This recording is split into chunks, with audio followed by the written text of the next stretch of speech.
Hey, let's run up a minute. Living on Main Street, I've been trying to get dough, no pastry. I've been living on gold, getting hasty. When it's cold outside, I get pasty. White boy got flows like Sway Lee. Like the best street boys had JT. I got mad beats banging off safety. I'm a crypty young man living HD. Pop pets cause I got ADHD. It's probably hard to tell exactly how exchanges do store their crypto beyond a certain point. Like I'm pretty sure that if it wasn't Coinbase, it might have been Binance, that they said that they do utilize popular hardware wallet solutions as part of it. But even if they did 100% that, they probably wouldn't want to say it. That would make people nervous because we have hardware wallets.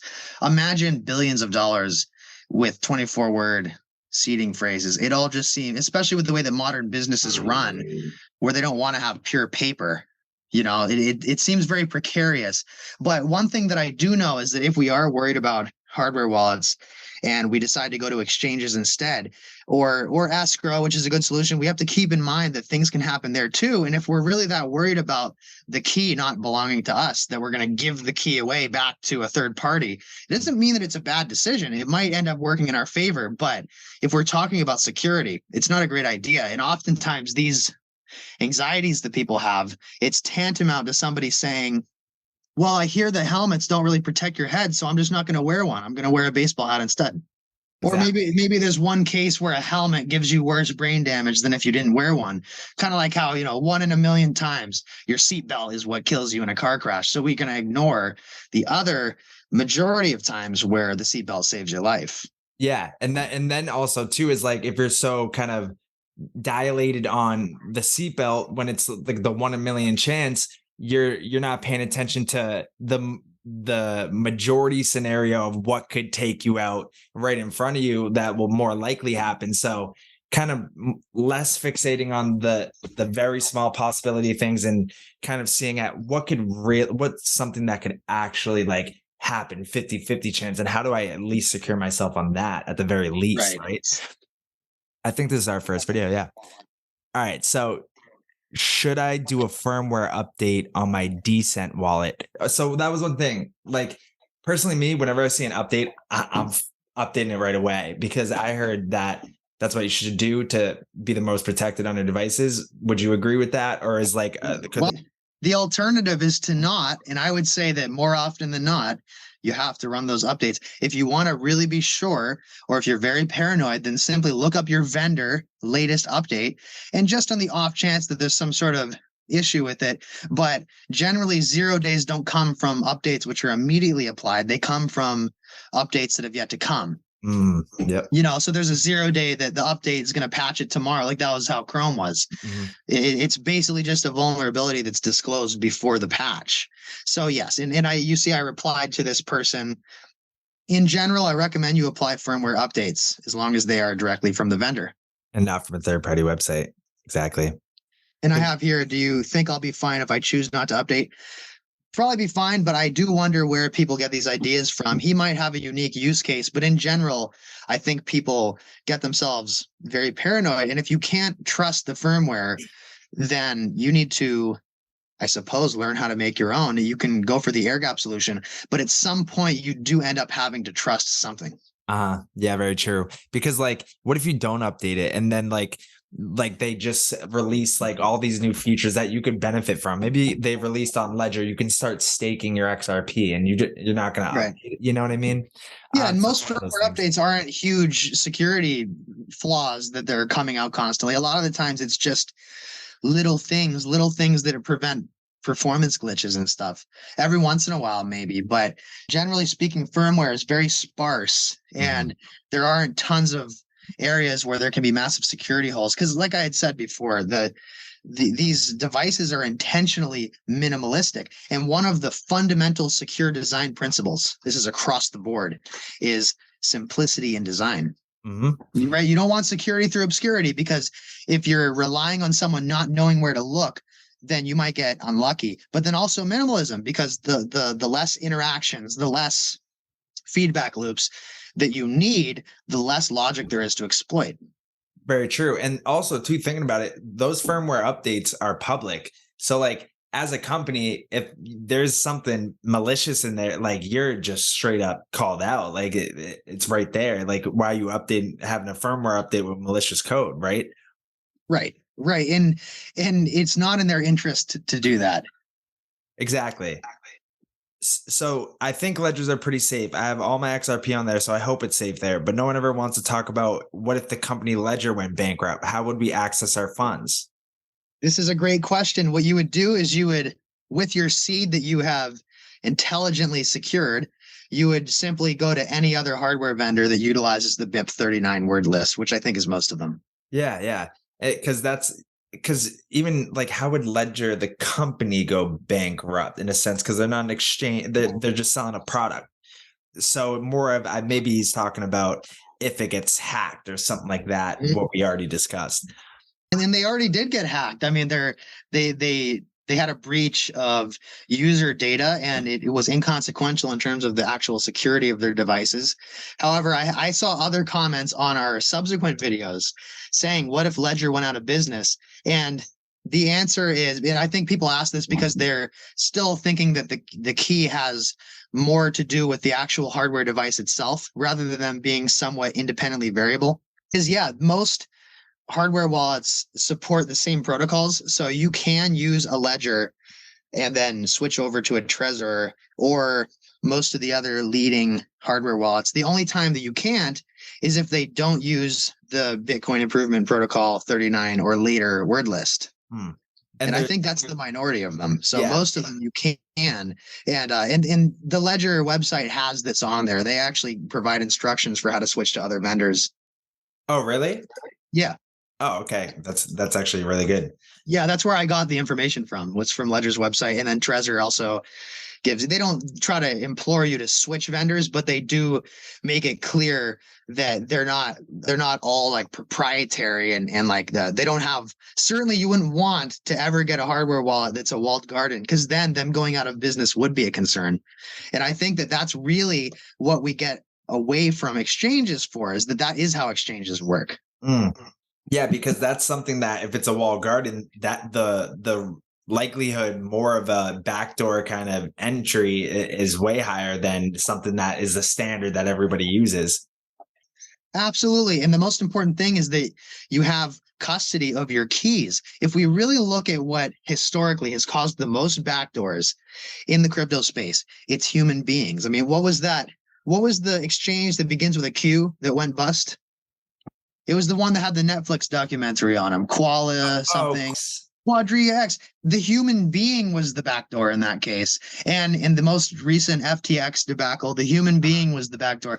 And in my field of cybersecurity engineering, incident response, threat intelligence, it's always the humans. I mean, there are hacks, don't get me wrong, but usually it is the human beings that advertently or inadvertently create the backdoors. And it's funny too, because we're talking about centralized exchanges that are getting hacked and the human being. Even, okay, well, what if I went DeFi? We're seeing a lot of DeFi hacks as well too being exploited. We saw one today with, I think it was Anchor, the 5 million, like right through it. So, but there's a human exploiting that DeFi system. So that's at the end of the day, it does boil down to the human intervention of it. It does, yeah. And you want to set up secure systems so that human intervention, not so much that it's not possible, because there's always something that someone can do, but that it can always be discovered.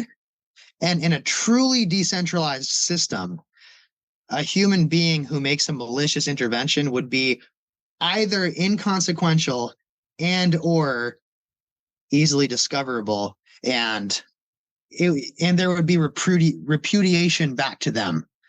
But in general, I do find that the term decentralized is being used in certain cases where it shouldn't be. And that's okay on one hand, but from a systems perspective, I don't want anybody to get into, for example, an exchange that claims to operate in an actually decentralized way.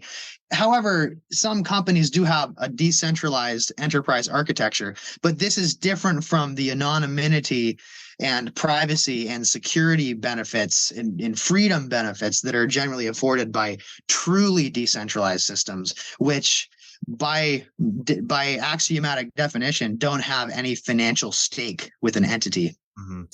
And like you said just too, like I was just thinking like Ripple is a decentralized exchange.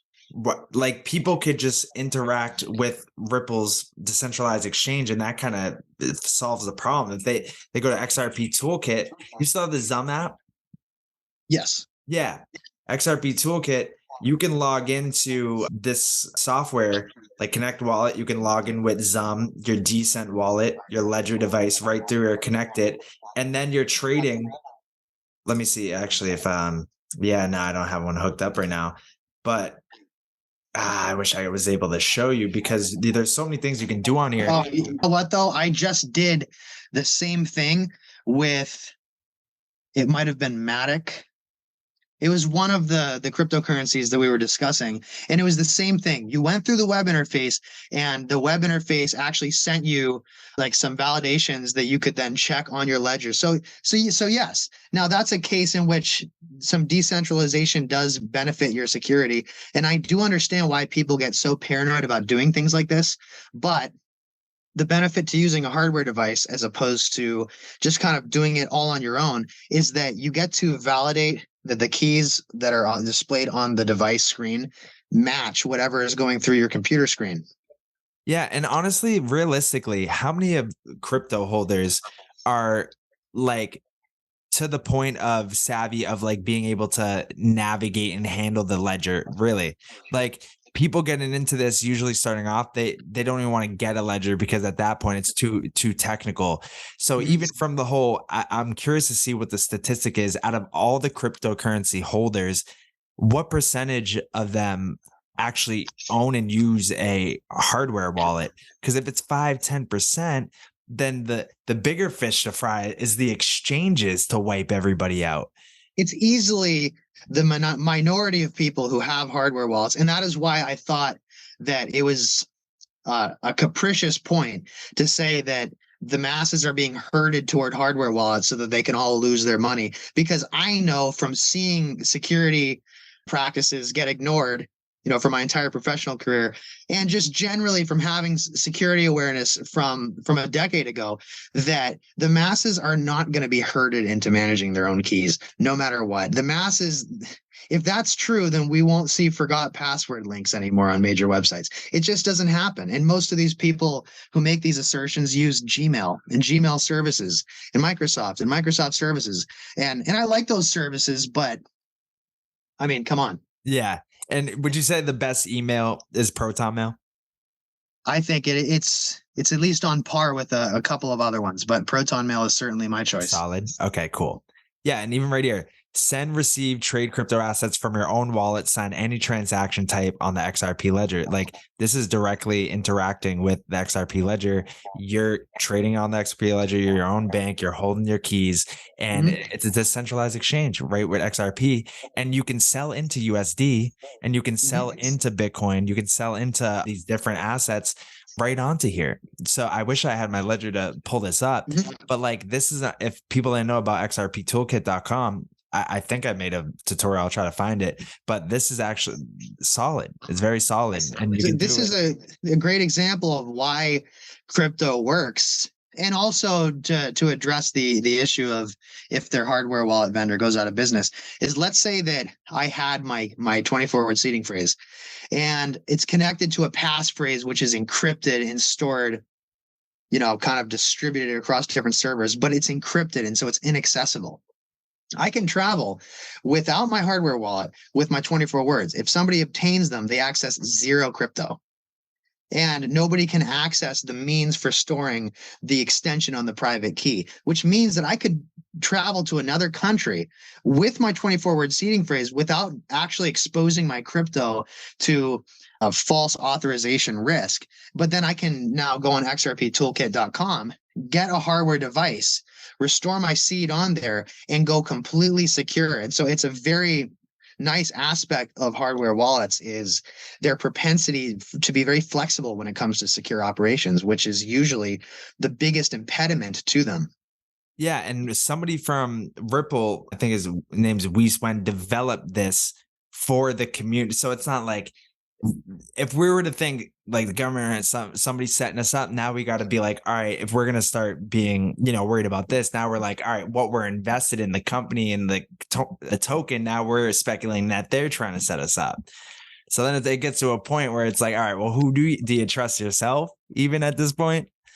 Right. And most people are oblivious to exactly what their internet service provider does. And I mean, the governments have an understandable collaboration and cohort with internet service providers, certainly. Now you can outsource that trust to a VPN provider and then solve that issue. But at a certain point, if the bedrock of your civilization is trying to deplete your cryptocurrency, you have to understand that they will. And that's not because cryptocurrency is insecure. It's because we're making up threats. And again, this is why in my field, we do have formal threat modeling, because in the corporate environment, for example, we wouldn't get anything done if our threat model was this expansive. Very true. I mean, why wouldn't the government decide to destroy the corporation in which I work? Right. I mean, I understand these anti-establishment views, but the buck has to stop somewhere. And I want the Stargate listeners to know that I understand, and all concerns should be addressed with you and with myself. But the buck has to stop somewhere. And if you don't trust anything, then you have to take an inventory of what assets you can hold, and then we'll have a conversation about securing them. But this is a positive message saying that if you have a hardware wallet and you never enter the keys into a device other than another hardware wallet, which you are sure was purchased from a valid vendor, then your cryptocurrency is more secure than probably anything else in your digital life. Yeah, and if you're not sure if you got it from a authorized vendor, then you can do a genuinity check of the ledger right on Ledger Live. So there's ways to kind of make sure, double check, build that reassurance that, all right, my ledger's legit. All right, what other options really do we have, in a sense of like every option has a pro and a con. And at the end of the day, I really think it boils down to spreading out your risk, because how are we going to know which option is the best option 100% until it happens? So by scenario planning and just positioning like your risk outwards to everything, like you can't lose unless, and then at that point, if you lose, that means everybody lost, because everything got you extended all the possible options. If all the possible options get drained, then just the whole crypto space is just in shambles at that point. Right. And that's why in the conversations we had with the private community, I had said that we're screwed if hardware wallets are all backdoored. I know that Phoenix had said that the ISO coins will survive. It's not screwed. That's not what I was saying. What I was saying is that you probably won't even be in the market to see the recovery if this type of backdoor exists, because it would be symptomatic of subsequent backdoors. So I was kind of being almost giving like a meta point about, if this is true, then it's not an isolated incident. And in that case, you're invested in the wrong thing. I agree about your spreading it out. One thing that I want to note is that you have to spread it out, especially when you have enough assets. However, oftentimes diversification it sets you up to preserve your assets, because you don't have to rely on luck, right? Because if you have X amount of crypto in every single exchange, the worst case scenario probably isn't going to deplete too much of your crypto. Even if 2 out of however many exchanges goes down, you're still mostly good. But I should note, though, that even in spreading it out, when we have enough assets, we still have to rank order our security. So, like, for example, if somebody has $10 million in cryptocurrency, I agree, you don't want to have all of that on a single hardware wallet, because there's not a compelling reason to during everyday normal life. But if we're going to take some of that, and let's say we're going to take 4 million of it and we're going to spread it out, then the question becomes, why 4 million? How safe is the ledger compared to the alternatives? If that makes sense. And even on a physical, like the physical security level is like, if you have more ledgers, somebody comes, government raids the house, whatever it may be. All right, have like what's it called? Like phony ledger, like a dud one, like that has nothing on it. Mhm. There you go. Take it all. Take it. You know what I mean? Or even have one with a minimal amount that it can be like the decoy, Right, but that's part of the benefit behind the passphrase is that in addition to giving yourself extra cryptographic security and the ability to travel with the 24 words, provided that you don't have all your crypto on the original 24 words account, is that it provides plausible deniability. So if you had 500 million in recent asset accumulation and nobody knew it, and if you have 5 million out of that 500 million on your original account and somebody comes and says, unlock it for me, you're going to unlock it, give them the 5 million. They're going to be satisfied and not know about the 495 that's attached to your passphrase. Yeah. The way that it was explained to me is your 24 words is the room. Each passphrase that you make, which you can make as many passphrases as the device can store data, is like, it's almost like the 24 words is your first floor, one room. And then in order to get to any subsequent floor, you do have to have those 24 words, but each passphrase attached to a pin is like a separate room. So, for example, if somebody has 10 ledgers, they could easily consolidate their security strategy as long as they don't have a need for more storage and more apps by simply having one ledger, 24 words, and then having 10 nice long passphrases attached, each one associated with a completely different private key. That would be much easier and actually probably more secure than if you had 24 words times 10 and then you had to skimp on the passphrase or even not have one because you're dealing with exponential growth of your keys. At least the passphrases, you can all have it attached to one base key of the original 24 mnemonic seeding phrase. That's a wicked smart idea. I didn't even know that. That makes perfect sense. I thought of that between video 1 and 2. Speaking of which, let's see a couple more comments. One thing that somebody was saying though was back in late November 2020. So there was Treasury Secretary Mnuchin during when Trump was in office. Yeah. The legislation he was trying to enact was no transfer from an exchange without the identity of the recipients. So it's not like they were trying to ban the self-custody. It's more of like, I mean, they got to know who's sending it, right? Like it's just normal. Crypto is inevitably going to be merged into this traditional system. So if they're going to play ball, you got to play ball type of thing, right? So they're not trying to ban it. They're just trying to make sure they know whose it is in a sense. And if you're worried about them knowing who you are, then what do you got to hide in a sense, right? Yes, I understand where the government is coming from. And as a net neutrality advocate, I also understand where the anti-establishment side is coming from. But the government only wants to establish a link between identity and assets because people get assets with dollars. And people oftentimes will eventually convert assets back to dollars.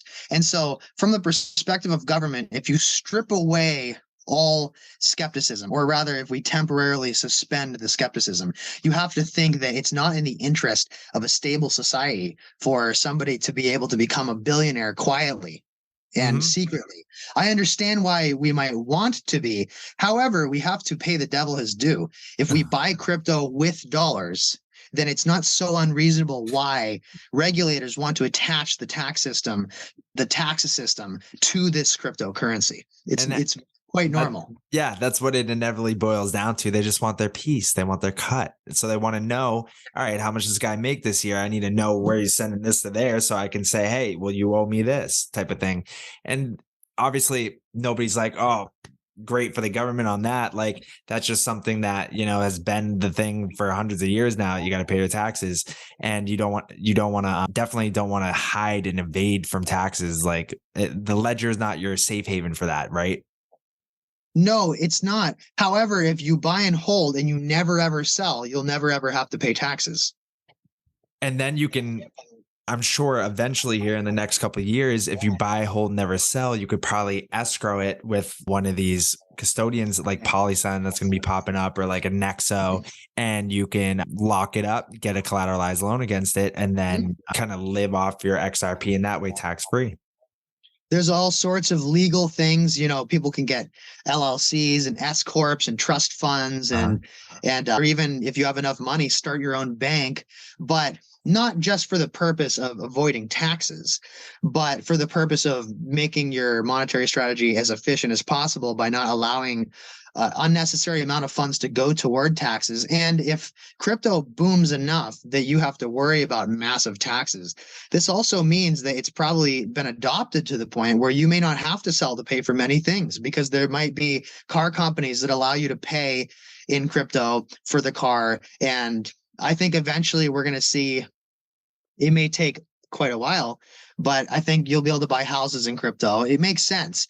The cryptocurrency space is going to probably follow a similar arc to the internet as a whole, which is it gains tremendous value and interoperability and user friendliness in concert with mass and total integration. And so the people that want to keep crypto on its own island and they want it to be completely private and secure as a whole, which I understand in select cryptos can be, but the people who want it all to be like that have to understand that had the internet stayed like that, the whole internet would still be in a closet, stored in, a single server in a closet. Don't turn this off.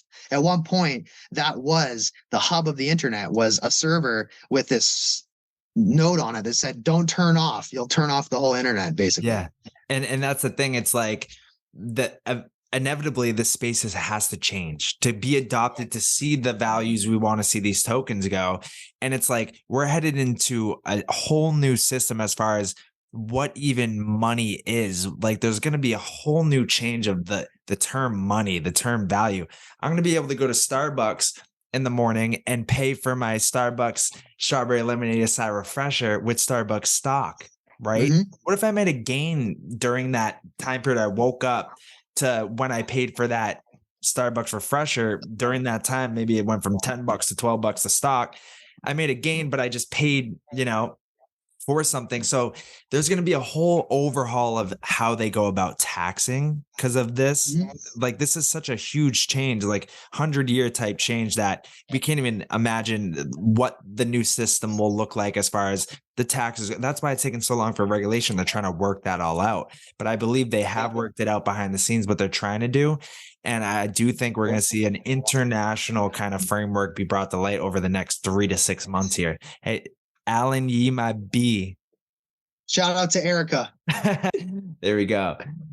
So it's putting tokens in escrow. Yeah, we went over that. What are your thoughts? It's worth considering, but we have to keep in mind what is the most secure option and then rank order. So like, if it's me, most of my stuff goes in a hardware wallet. I want to spread it out, but I wouldn't spread it out equally. For example, if I had 10 million, I'm not going to have 1 million in a hardware wallet and then 1 million into each exchange. Because if we truly diversified in a technical sense, we would split it up completely evenly and disperse it across all options. But I want to mention this because hedging is good. But if we say just to hedge as a general rule, then we fail to accurately taxonomize security strategies and secure storage methodologies in rank order. So I would definitely want to continue to assert that for the time being, hardware wallets are the top.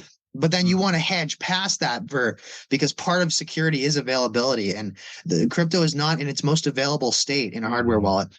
Yeah. And even when you go past the ledger and you're thinking, all right, well, I want to diversify on exchanges, you still want to do you just don't want to throw it on all exchanges. Do your due diligence of what exchanges are the most likely of being legit. Uphold, Coinbase, Binance, and KuCoin. There's not many options nowadays, right? But there's not. It's pretty much Coinbase and Uphold, and then you use the other ones when you have to. Yeah, exactly. So it is kind of tough. So Ledger really, and like the hardware wallets do seem like the options.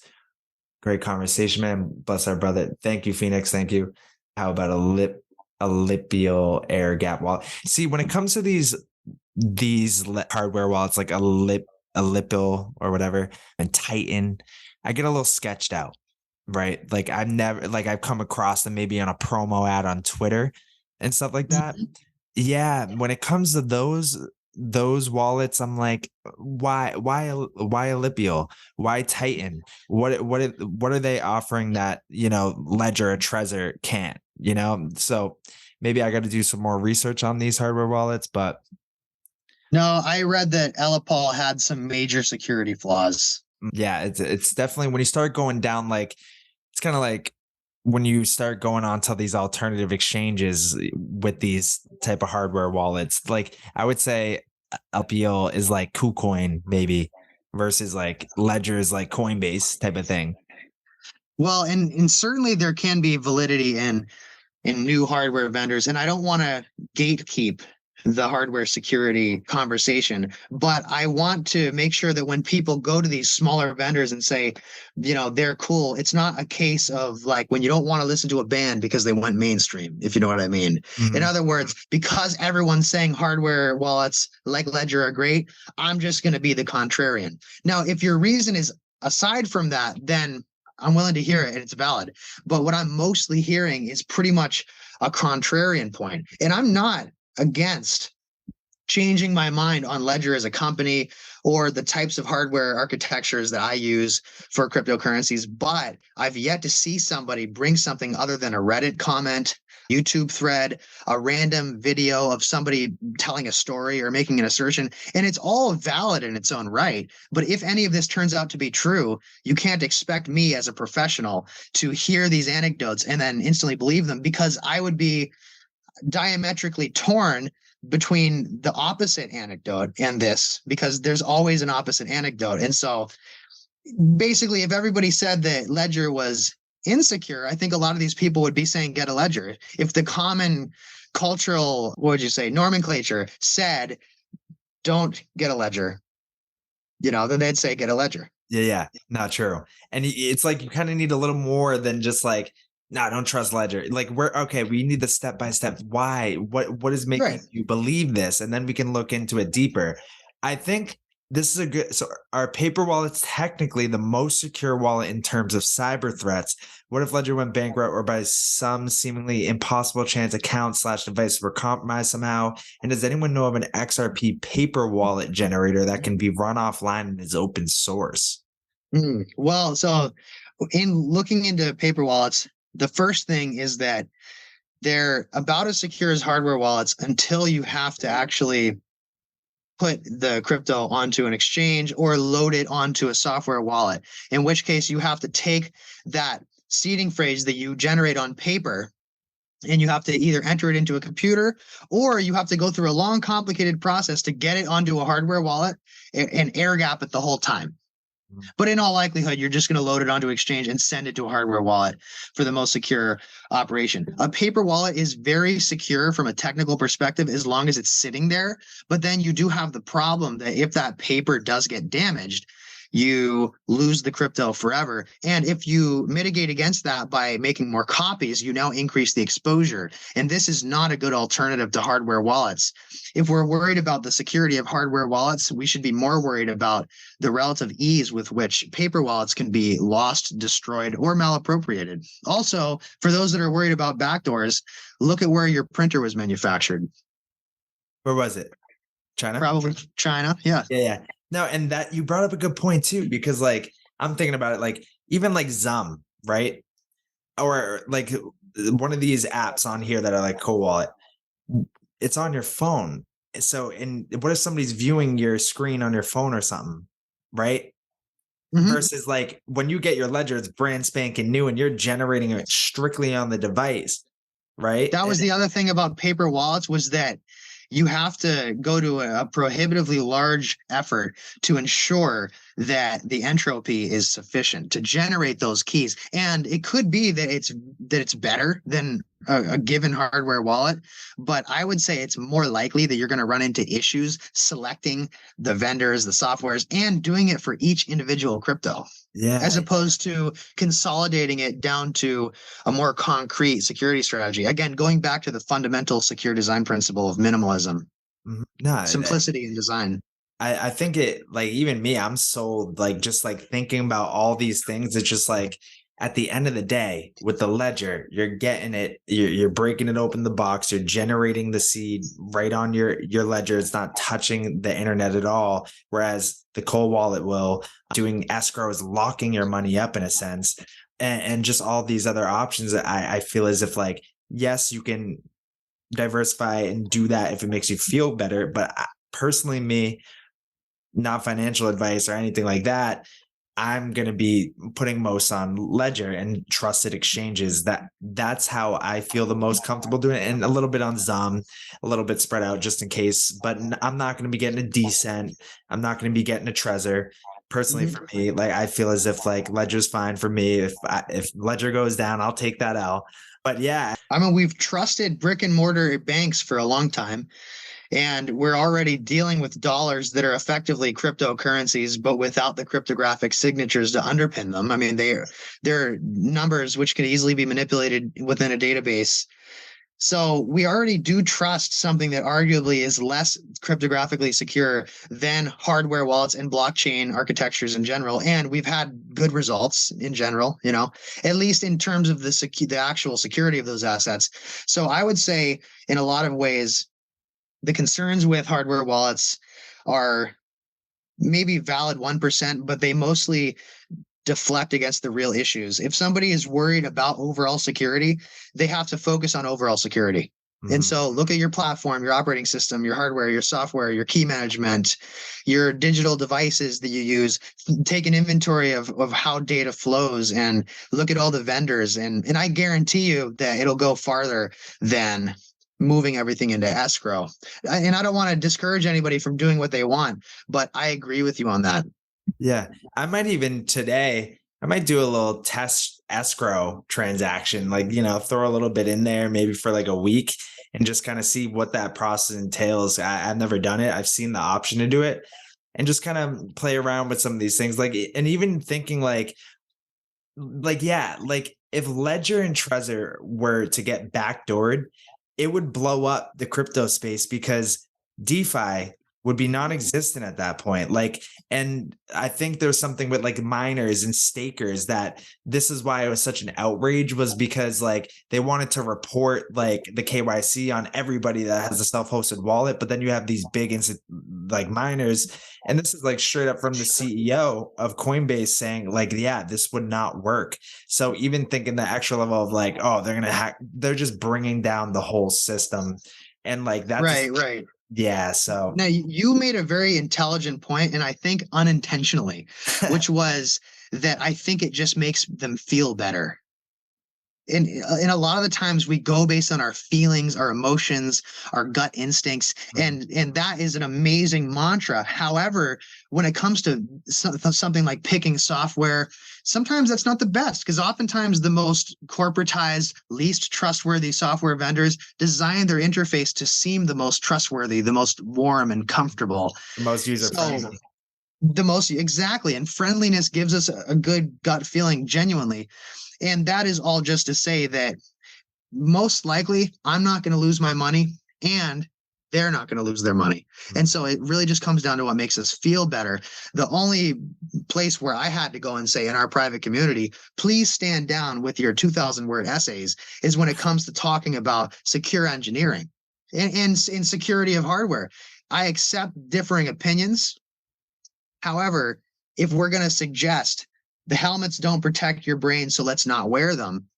Damn, bro, we're gonna have to do like a weekly Allen security. Like, I want people you to go live and people to just come in and just hammer you with like their things, and you just go back and forth with them, bro. It'd be so funny. Absolutely, I'm ready. And the thing is that I'm open to being proven wrong. I mean, the way that I've gotten to where I am in the cybersecurity field at such a young age is from constantly testing my theories against the real world. And I don't want to say like trying to be wrong, right? Because you always try to be correct, but basically saying, I don't know if this is right.